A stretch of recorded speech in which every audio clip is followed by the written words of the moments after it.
गोंय राज्याचो पयलो मुखेलमंत्री जाणी गोंय राज्य शिक्षणीक मळार मुखार व्हरपाक तशेंच गोंया खातीरूय व्हड योगदान दिल्लो सर्गेस्त दयानंद उर्फ भाऊसाहेब बांदोडकराची 36वी पुण्यतिथी बुधवारा जाली।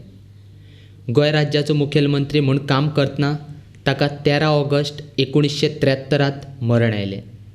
आयज ताच्या पुण्यतिथी निमतान गोंय राज्याचो मुखेलमंत्री दोतोर प्रमोद सावंत, महसूल खात्याची मंत्री जेनिफर मोन्सेरात, भौशीक बांदकाम खात्याचो मंत्री दीपक पावसकार, विरोधी पक्ष मुखेली दिगंबर कामत आनी हेरांनी गोंयचो आदलो मुखेलमंत्री बांदोडकराच्या समाधी स्थळाचेर वचून ताका आर्गां ओंपलीं।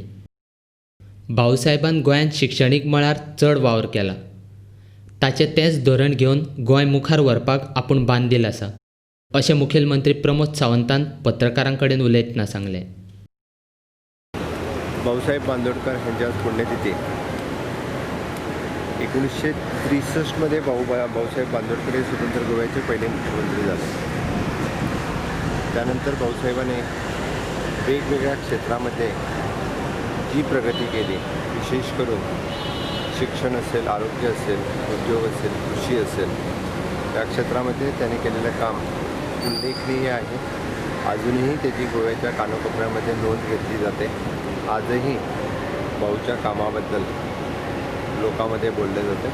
1963 पासून 1973 पर्यंत तब्बल 10 वर्षाचा कार्यकाळ भाऊसाहेब बांदोडकर मुख्यमंत्री होते आणि ह्या काळात त्यांनी कित्येक कामं ती केलेली आहेत।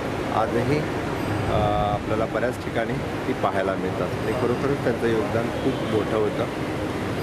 मी मुख्यमंत्री या नात्याने म्हणजे ती कामं पुढे नेत असताना आजही गोव्याला आपण बघतोय की कितीतरी कामं आहेत। त्यावेळी जर शिक्षण क्षेत्रामध्ये प्रगती पाहिजे तर आज IT क्षेत्रामध्ये आपल्याला प्रगती पाहिजे। त्याच पद्धतीने वेगवेगळी कामं वेगवेगळ्या गोवा प्रगतीच्या दृष्टीने पुढे नेण्यासाठी मी कटिबद्ध आहे। आज आम्ही वेगवेगळ्या क्षेत्रात काम करता असताना गावागावांनी म्हणजे गोंयसहित दमण आणि दिवातसुद्धा भाऊसाहेब बांदोडकरांचे नाव हे सगळे लोक येतात। आज त्यांच्याप्रती आदरांजली व्यक्त करता असताना म्हणजे मनात खूप खोस भोगता की त्यांचे योगदान हे खूप मोठे योगदान गोंय आणि दमण दीव हाच्या प्रती आसा।